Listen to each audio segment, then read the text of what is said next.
আমরা একটা বিরাট যুদ্ধে নেমেছি। এই লড়াইয়ে যেন হাঁটু না কাঁপে, এই লড়াইয়ে যেন এক পা পিছনে না হয়। এই লড়াইয়ে মাজার গামছাটা শক্ত করে বেঁধে বুথের সামনে দাঁড়িয়ে থাকবেন। মা ও বোনেরা, আপনাদেরকে বলবো, আপনাদের ছেলের কাজের দাবিতে আপনারা হাতা, ঝাঁটা, খুন্তি নিয়ে বুথের সামনে দাঁড়াবেন।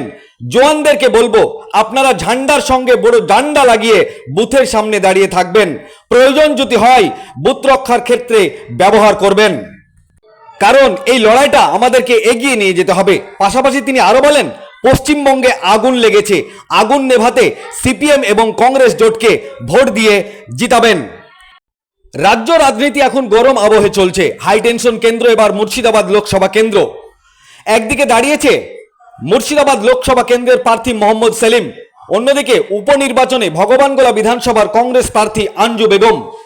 মোহাম্মদ সেলিম এবং আঞ্জু বেগমের প্রচারে এসে তীব্রভাবে আক্রমণ করলেন সিপিআইএম নেতা ধ্রুবজ্যোতি সাহা।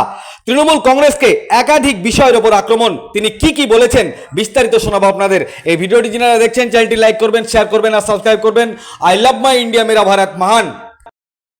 মূল কথা, আমরা একটা বিরাট যুদ্ধে নেমেছি।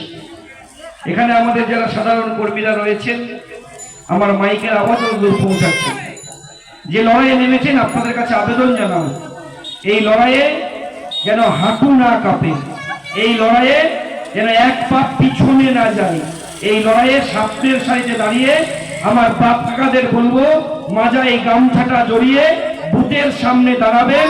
আর আমার মা বোনেরা যারা ঘরে আছেন, যারা বক্তৃতা শুনছেন, তাদেরকে বলবো, মানুষের গণতান্ত্রিক অধিকারকে প্রতিষ্ঠিত করার জন্য আপনার ছেলের হাতে কাজের দাবিতে আপনি হাতা, ঝাঁটা, খুন্তি নিয়ে বুথের সামনে দাঁড়াবেন। আর যারা যৌবন আছেন গোটা ভগবানগোলা এবং মুর্শিদাবাদ লোকসভা কেন্দ্রের, এই যৌবনদেরকে বলবো, আপনারা ঝান্ডার সঙ্গে বড় ডান্ডা লাগিয়ে দাঁড়িয়ে থাকবেন। প্রয়োজন যদি হয় বুথ রক্ষার জন্য ব্যবহার করবেন, কারণ এই লড়াইটাকে আমাদের এগিয়ে নিয়ে যেতে হবে। আমি কেন এ কথা বললাম? মূল কারণ, যখন দেখবেন আমাদের গ্রামের বাড়িতে আগুন লাগে, কারণ অনেকে একটা কথা বলছে না, এটা জোট না ভোট, অনেকে কথা বলার চেষ্টা করে। আমরা সমস্ত সাধারণ মানুষের কাছে আহ্বান জানাচ্ছি, এই যে পশ্চিমবাংলার পচা গলা একটা সিস্টেম, এই সিস্টেমটা ধ্বংস করতে হবে।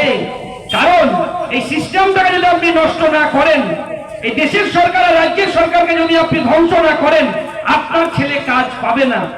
এই যে 25,000 দুর্নীতির পরে সাধারণ যুবরাজকে কাজ পাচ্ছে না, আমরা বলেছি এই টাকা নিয়েছে মমতা বন্দ্যোপাধ্যায়, অভিষেক বন্দ্যোপাধ্যায়, এই টাকা নিয়ে নির্বাচন করছেন। যারা টাকা দিয়েছিলেন চাকরি করার জন্য, অপরাধ তাদের নয়, অপরাধী হচ্ছেন যারা টাকা নিয়েছেন। এদের শাস্তি আগে দরকার। আমি বলছি সিস্টেমটা যদি চেঞ্জ করতে পারেন, এই গোটা পশ্চিম বাংলার উন্নয়ন হবে। এই সিস্টেম চেঞ্জ করতে পারলে আপনার ভগবানগোলা স্টেশনের যে সমস্যার সমাধান হবে। ভগবানগোলা স্টেশনে নাই পানীয় জল, নাই আর্সেনিক মুক্ত জল। আর্সেনিক মুক্ত জলের জন্য এই এলাকার আপনাদের সংসদ কোটি কোটি টাকা তুলেছেন, এলাকায় পাইপ পোতা হয়েছে, পাইপ উঠে চলে গিয়েছে, আজকে আর্সেনিক মুক্ত কলের ব্যবস্থা করতে পারেনি। আমরা বলছি মোহাম্মদ সেলিমকে, আঞ্জু বেগমকে জেতান, আপনাদের এই আর্সেনিক মুক্ত পানীয় জলের ব্যবস্থা হবে। আমরা বলছি গোটা পশ্চিম বাংলায় দাঁড়িয়ে দেখবেন যে দমকল, কেন দমকল নয়, বহরমপুর থেকে, লালবাগ থেকে আমাদের ভগবানগোলায় যদি আগুন লাগে, কেন দমকলকে আসবে? আমরা বলছি আঞ্জু বেগম, মোহাম্মদ সেলিমকে জেতান, আপনাদের দমকলের ব্যবস্থা হবে।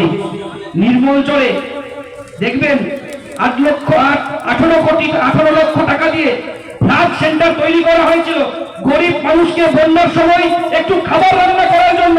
সেই ফ্লাড সেন্টার গুলোতে আজকে বিএসএফ পাস করছে। আমরা বলছি যখন বর্ষা হয়, নির্মলজলের সাধারণ মানুষকে চালের উপরে একটু রান্না করে খেতে হয়, অথচ গরিব মানুষের জন্য ফ্লাড সেন্টার। আমরা বলছি মোহাম্মদ সেলিমকে জেতান। ওই জনগণের টাকা দিয়ে ফ্লাড সেন্টার তৈরি হয়েছিল, ওই ফ্লাড সেন্টারের দখল আমরা দেব মানুষকে।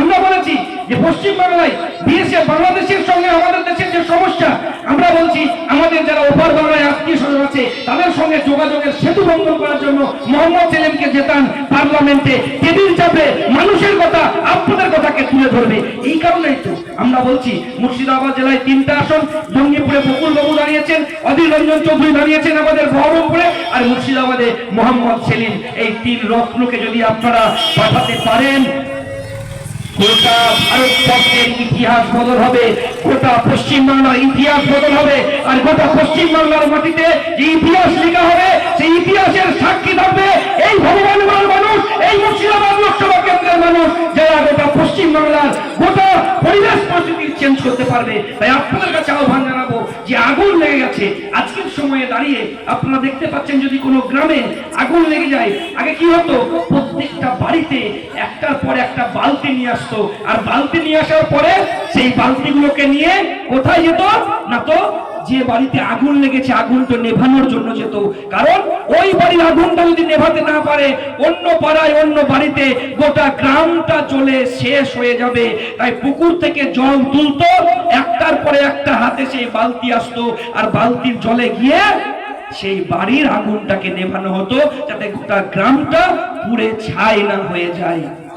কিন্তু বলুন তো, ওই বালতিগুলো যখন পুকুর থেকে জল তুলতেন, কেউ কি বলতেন এই বালতিটায় শুয়োরের মাংস লেগে আছে না গরুর মাংস লেগে আছে? কেউ কি বালতিতে জল তোলার সময় বলেন এটা সিপিএমের বালতি না কংগ্রেসের বালতি না তৃণমূলের বালতি না বিজেপির বালতি? কেউ কি বালতিতে জল তোলার সময় বলেন যে এই বালতিটা হিন্দুর না মুসলিম না খ্রিস্টানের? বলেন না, কারণ লক্ষ্য থাকে ওই আগুনটাকে নেভাতে হবে। তাই আপনাদের কাছে করজোড়ে আহ্বান জানাবো, আজ ভারতবর্ষের মাটিতে পশ্চিমবাংলায় আগুন লেগেছে, আগুনকে নেভানোর জন্য কোনটা হাতের প্রতীক কোনটা কাস্তের প্রতীক দেখবেন না, হাত কাছ থেকে একসঙ্গে নিয়ে পার্লামেন্টে পাঠাতে হবে মোহাম্মদ সেলিমকে আর বিধানসভায় আঞ্জু বেগমকে। তার শপথ নিয়ে আজকে সভা থেকে ফিরবেন।